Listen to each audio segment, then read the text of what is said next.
Hi guys, Reviewz here, bringing you this game review of Teenage Mutant Ninja Turtles for the NES. My first memory of this game was renting it years ago from Blockbusters. I enjoyed the mix of combat and adventure that I thought was missing in the sequels, and I also liked the ability to switch between turtles at any point during the game, which I thought increased your strategic options during gameplay. Well, I hope you enjoy this review of Teenage Mutant Ninja Turtles for the NES.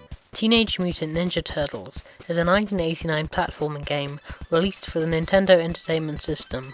The game was developed by Konami and was originally released in Japan by Konami themselves, in North America by Konami's imprint label Ultra Games, then in Europe by Palcom Software. This was the first Teenage Mutant Ninja Turtles video game to be made and is based on the classic 1987 TV series, which was in its third season by the time of the game's release, although the art style more closely resembles the original comics. The gameplay consists of an overhead view for use of navigating around the mission map, switching to a side-scrolling view whenever the player enters a manhole or a building, similar to Zelda 2: The Adventures of Link.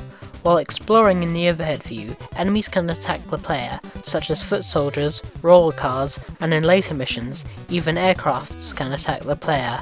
Players can attack with the Turtles' selected weapons, like Leonardo's swords, or fire missiles from the party wagon when it becomes available in the third mission.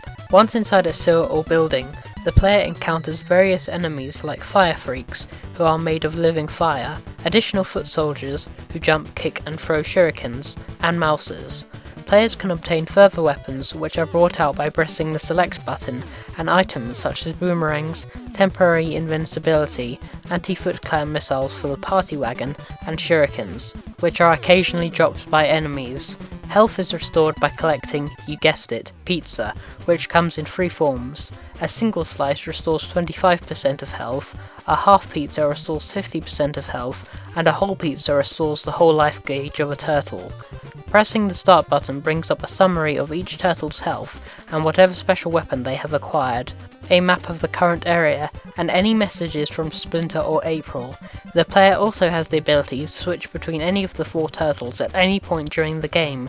This was such a clever feature, as you could switch between multiple turtles, thus confusing the enemies, and also created a greater depth of strategy. For instance, you could attack an enemy at long range with Donatello's staff, and then change to Raphael to move in closer with psi attacks.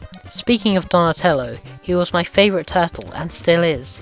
His long-range staff attacks made easy work dispatching enemies, and I didn't find myself using the other turtles at all, to be honest. If a turtle runs out of health or falls into a trap, they don't actually die. Instead, they are captured by the enemy and have to be rescued by the others. Captured turtles can be rescued starting in mission 3, and only one turtle can be freed per level. There are 6 missions in the game, ranging from the streets of New York all the way to the Technodrome itself. The game has a very steep learning curve, so you can expect to die often. There was one level though which I hated more than any other, and that was the Hudson Dam River. It was so frustrating trying to disable the bombs while trying to avoid the electrified seaweed, made worse by a short time limit. I used to think it was impossible trying to complete this level. Furthermore, the jump mechanics in this game are horribly broken. The turtles seem unable to cross small gaps and simply fall straight down below, which annoyed me so much. How can a group of humanoid turtles that fight crime be brought down by small gaps in the floor? For a Turtles fan, this game has everything you want and all the characters you'd expect. I was disappointed though that Kang wasn't in the game, as he's depicted as the puppet master of the series, and you only get to face Shredder in the final level. Speaking of the final boss, Shredder has a mutation gun that can reverse the turtles' mutation, turning them back into regular turtles. You want to avoid this since getting hit means game over. Once you complete the game, that's it. There isn't much replay value or incentive to complete the game again. Graphically, this game looks as good as any game on the NES, with all the characters resembling their counterparts from the cartoon series. For the most part, the music suits the game, particularly the ominous tones of the Foot Soldier camp, although the overworld theme is on a repeating loop, so you may want to play this part of the game on mute. The original NES version was commercially successful, selling over 4 million copies, and is one of the all-time best-selling NES games not to be made by Nintendo. The game was ported to various home computers in 1990, such as the Commodore 64, ZX Spectrum, and the Amiga, none of which achieved the same success as the original. The game received 2 sequels, Teenage Mutant Ninja Turtles 2, the arcade game, and Teenage Mutant Ninja Turtles, the Manhattan Project.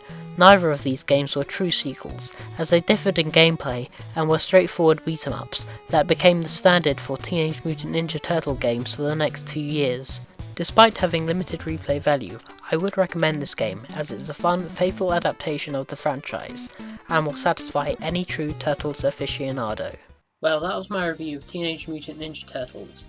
If you like what you saw, please leave a comment in the section below and share your thoughts on Teenage Mutant Ninja Turtles. Hit the thumbs up button and please support my work by subscribing to my channel. Well, until next time, peace out guys.